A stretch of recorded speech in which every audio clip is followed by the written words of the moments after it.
हर हर महादेव। भगवान शिव के भक्तों को बहुत सारी बधाइयां।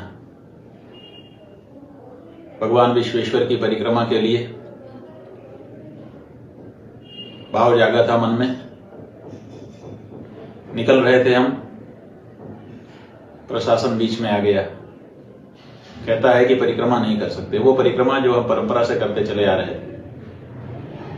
हमको भगवान की परिक्रमा करने से, उनकी पूजा करने से, उनको प्रणाम करने से, उनके प्रति अपनी भावनाओं का प्रदर्शन करने से कोई कब तक रोक सकता है? आखिर भले आपने हमको परिक्रमा नहीं करने दी, लेकिन भगवान विश्वनाथ सुन रहे थे और वो निश्चित रूप से समझ रहे थे कि बड़े स्वच्छ मन से, बड़े पवित्र मन से हम ये परिक्रमा करने के लिए जा रहे थे। पूरे हिंदू समाज की ओर से जा रहे थे और भगवान ने देखिए सुन ली।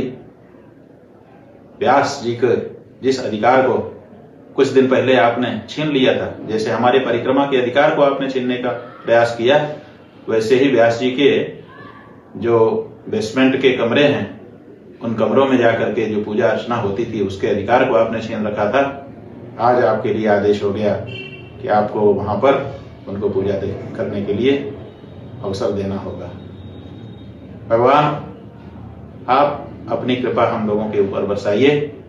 हम जल्दी से ही आपका जलाभिषेक करने के लिए आना चाहते हैं। सारा सनातनी समाज, सारे शिव भक्त इस बात के लिए लालायित हैं कि जल्दी से जल्दी हम भगवती गंगा का जल हर हर महादेव कहते हुए आपके ऊपर चढ़ा सकें।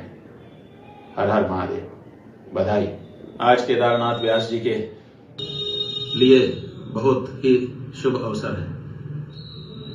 जब तक वे जीवित रहे, उनको प्रशासन ने परेशान किया, उनको दूसरे लोगों ने परेशान किया, यहां तक कि उनके घर को गिरा दिया गया।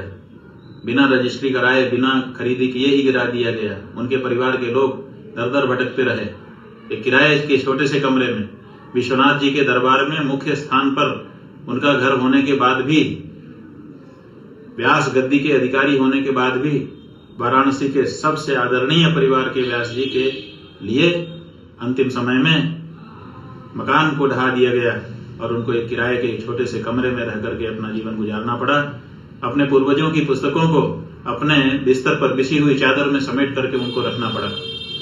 हम लोग उनसे मिलने कई बार गए, कई बार वो हमसे मिलने के लिए आए।